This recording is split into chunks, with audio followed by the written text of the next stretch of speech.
Hebbal to silk ಬೋರ್ಡ್ವರೆಗಿನ tunnel ರಸ್ತೆ ಏನಿದೆ ಇದು ಸಾಕಷ್ಟು ವಿವಾದಗಳನ್ನ ಹುಟ್ಟಾಗ್ತದೆ. ಒಂದು ಕಡೆ ಪರವಿರೋಧದ ಚರ್ಚೆ ಕೂಡ ನಡೀತಾ ಇದೆ. ಇದರ ಮಧ್ಯೆ ಇಂಜಿನಿಯರ್ಸ್ ಅಸೋಸಿಯೇಷನ್ ಕೂಡ ಇದಕ್ಕೆ ಬೆಂಬಲವನ್ನು ಕೊಡ್ತಾ ಇರುವಂಥದ್ದು. ಈ ಬಗ್ಗೆ DCMಗೂ ಕೂಡ ಈಗಾಗಲೇ ಆ ಒಂದು ವರದಿಯನ್ನು ಕೂಡ ಸಲ್ಲಿಕೆ ಮಾಡಿದ್ದಾರೆ. ಜೊತೆಗೆ ಇದರಿಂದ ಆಗುವಂಥ ಲಾಭಗಳ ಬಗ್ಗೆ ಕೂಡ ಅವರು ಒಂದು ವರದಿಯನ್ನು ತಯಾರಿ ಮಾಡಿರುವಂಥದ್ದು. ನಮ್ಮ ಜೊತೆ ಲಕ್ಷ್ಮಣ್ ಅವರು ಇದ್ದಾರೆ, ಮಾತಾಡಿಸ್ತಾ ಹೋಗ್ತೀನಿ. ಸರ್, ಈಗ ಟನಲ್ ರಸ್ತೆಗೆ ಸಾಕಷ್ಟು ಪರವಿರೋಧ ವ್ಯಕ್ತ ಆಗ್ತಾ ಇದೆ.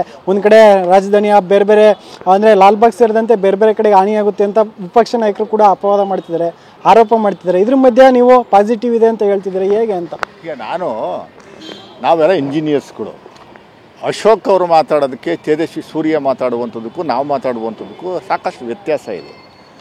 ನಾವು ವಿ ಆರ್ ಟೆಕ್ನಿಕಲ್ ಎಕ್ಸ್ಪರ್ಟ್ ಇಂಜಿನಿಯರ್ಸ್ಗಳು. ನಾವು ಸುಮ್ಮನೆ ಏನೋ ಓದ್ಕೊಂಬಂದು ಏನೋ ತೀರಿನ ಮಾಧ್ಯಮದ ಮುಂದೆ ಹೇಳುವಂಥ ಕೆಲಸನ ನಾವು ಮಾಡ್ತಾ ಇಲ್ಲ. ಬೆಂಗಳೂರು ಟ್ರಾಫಿಕ್ ಸಮಸ್ಯೆ ಬಗೆಹರಿಸುವಂಥದ್ದಕ್ಕೆ ಪರ್ಯಾಯವಾಗಿ ಏನಿದೆ ನಿಮ್ಮ ಹತ್ರ ಅನ್ನುವಂಥ ದಯಮಾಡಿ ಸರ್ಕಾರಕ್ಕೆ ಹೇಳಿ. ಈ ಕಾನ್ಸೆಪ್ಟನ್ನ ಬೆಂಗಳೂರಲ್ಲಿರುವಂಥ ಟ್ರಾಫಿಕ್ ಡೆನ್ಸಿಟಿನ ಕಮ್ಮಿ ಮಾಡಬೇಕು, ಟ್ರಾಫಿಕ್ನ ಕೊಯಸ್ ಏನಿದೆ, ಟ್ರಾಫಿಕ್ನ ಸಮಸ್ಯೆ ಏನಿದೆ ಅದನ್ನು ಬಗೆಹರಿಸಬೇಕು ಅನ್ನುವಂಥದ್ದು ಏಕೈಕ ಉದ್ದೇಶ ಇಟ್ಕೊಂಡು ಮಾರ್ಚ್ 2025ರಲ್ಲಿ ಡೆಲ್ಲಿನಲ್ಲಿ union minister for transport and surface Nitin ಗಡ್ಕರಿಯವರು ಒಂದು ಸಭೆ ಮಾಡ್ತಾರೆ. 15 ರಾಜ್ಯಗಳ ಮುಖ್ಯಮಂತ್ರಿಗಳನ್ನ ಕರೆಸಿ ಸಭೆ ಮಾಡಿ ಬೆಂಗಳೂರಿಗೆ ಪ್ರಮುಖವಾಗಿ ಇದು ಹಿಂಗೆ ಕಂಟಿನ್ಯೂ ಆಗುವಂಥದ್ದಕ್ಕೆ ಬಿಟ್ಟರೆ ಮುಂದಿನ ದಿನಗಳಲ್ಲಿ ಇದು ಡೆಡ್ ಸಿಟಿ ಆಗುತ್ತೆ. ಅಲ್ಲಿರೋ IT ಕಂಪ್ನಿಯವರು ದಿನ ಬೆಳಗ್ಗೆ ಇದ್ದರೆ ಬಾಯಿ ಬಡ್ಕೊತಾವ್ರೆ ಪಾಪ. ಅವ್ರ ಗೋಳು ಹೇಳಕ್ತಿರೋದು 10 ಕಿಲೋಮೀಟ್ರ್ ಟ್ರಾವೆಲ್ ಮಾಡ್ಬೇಕಾದ್ರೆ 2 ಅವರ್ ಬೇಕಾಗುತ್ತೆ ನಮಗೆ ಸ್ವಾಮಿ ಅಂತ ಹೇಳ್ತಾರೆ. ದಿನ ಬೆಳಗ್ಗೆ ಇದ್ದರೆ ಗುಂಡಿ ಪಂಡಿ ಅಂದ್ಕೊಂಡು ಡೈಲಿ ಅದೇ ರೋದನೆ ಆಗೋಗಿದೆ.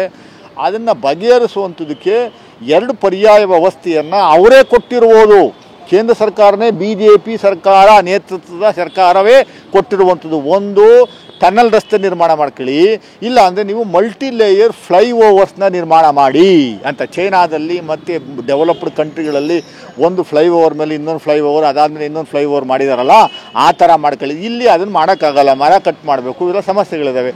ಅದಕ್ಕೆ ಅವರು ಏನು ಸಜೆಷನ್ ಕೊಟ್ಟಿದ್ದಾರೆ ಕರ್ನಾಟಕ ರಾಜ್ಯ ಸರ್ಕಾರಕ್ಕೆ ಅಂದರೆ, ದಯಮಾಡಿ ನೀವು ನ್ಯಾಷನಲ್ ಹೈವೇಗಳನ್ನು, ಬೆಂಗಳೂರು 6 ನ್ಯಾಷನಲ್ ಹೈವೇಗಳು ಕನೆಕ್ಟ್ ಆಗ್ತವೆ.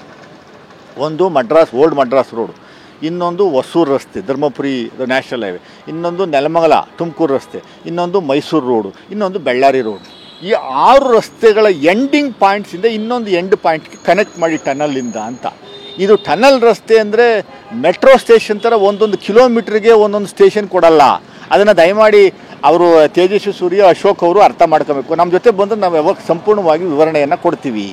ಇದು ಈ ಬೆಳ್ಳಾರಿ ರೋಡು ಎಂಟ್ರೆನ್ಸಿಂದ ಏರ್ಪೋರ್ಟಿಂದ ನೇರವಾಗಿ ಕನೆಕ್ಟ್ ಆಗುವಂಥದ್ದು ಹೊಸೂರು ರೋಡ್ಗೆ, ಅಲ್ಲಿಂದ ನೇರವಾಗಿ ಬೇಕು ಅಂತ ಕನೆಕ್ಟ್ ಆಗುವಂಥದ್ದು ತುಮಕೂರು ರೋಡ್ಗೆ, ಅಲ್ಲಿಂದ ನೇರವಾಗಿ ಬೇಕು ಅಂತ ಕನೆಕ್ಟ್ ಆಗುವಂಥದ್ದು ಮೈಸೂರು ರೋಡ್ಗೆ. ಸೊ ಈ ಕನೆಕ್ಷನ್ ಇರ್ತದೆ. ಸೆಂಟ್ರಲ್ಲಿ ಯಾವುದೋ ಒಂದು ಪಾಯಿಂಟಲ್ಲಿ ಎಕ್ಸಿಟ್ ಪಾಯಿಂಟ್ ಕೊಟ್ಟಿರ್ತಾನೆ.